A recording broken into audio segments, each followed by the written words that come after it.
Hello அஸ்ஸலாமு அலைக்கும். இன்றைக்கி என்னோடய ஸ்டைலில் எப்படி திண்டுக்கல் தலப்பாக்கட்டு பிரியாணி பண்ணுவேன் அப்படிங்கிறத பார்க்கலாம். எனக்கு பர்சனலாக இந்த ஃப்ளேவர் ரொம்ப பிடிக்கும். உங்கள் வீட்லேயும் எல்லாத்துக்கும் ரொம்ப பிடிக்கும். எப்படி பண்ணலான்னு பார்க்கலாம். ஃபஸ்ட்டு மட்டனை எடுத்து நம்ம குக்கரில் ஒரு 8 விசில் விட்டுக்கணும். மஞ்சத்தூள், உப்பு, இஞ்சி வெள்ளைப்பூடு போட்டு அதுக்கப்புறம் சீரக சம்பா அரிசி நான் 2 கிளாஸ் அரிசிக்கு எடுத்திருக்கேன். நம்ம செய்கிறதுக்கு ஒரு அரை மணி நேரத்துக்கு முன்னாடியே அதை ஊற வச்சுக்கிடணும். அதுக்கப்புறம் வெங்காயம், பச்சை மிளகாய், மல்லிச்செடி, புதினா இதை நம்ம அரைச்சி எடுத்துக்கிடணும். அதுக்கப்புறம் தக்காளி இதையும் நம்ம தனியாக அரைச்சி எடுத்துக்கிடணும். அப்புறம் ஒரு 2 டேபிள் ஸ்பூன் நெய்யை ஊற்றிக்கிடணும். அதுக்கப்புறம் நம்ம தேங்காய் எண்ணெய் இந்த 2 தான் நம்ம இதுக்கு ஆட் பண்ண போகிறோம்.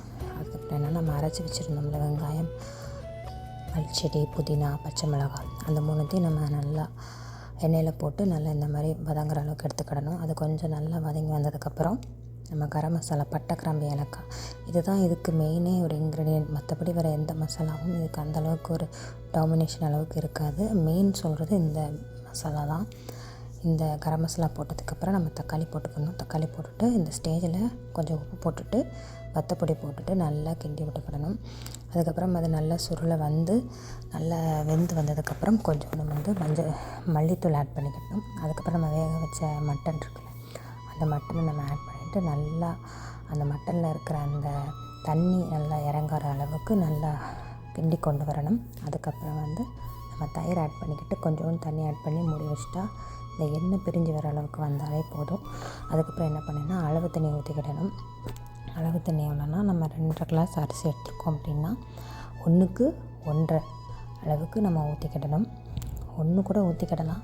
ஆனால் நம்ம கூட அரை மணி நேரம் ஊற வச்சது 3/4 மணி நேரம் ஊற வச்சோம் அப்படின்னா நம்ம 2ஆக ஊற்றிக்கணும். இல்லைன்னா 1 கிளாஸுக்கு 1.5 கிளாஸ் அளவுக்கு தண்ணி ஊற்றிக்கிடணும்.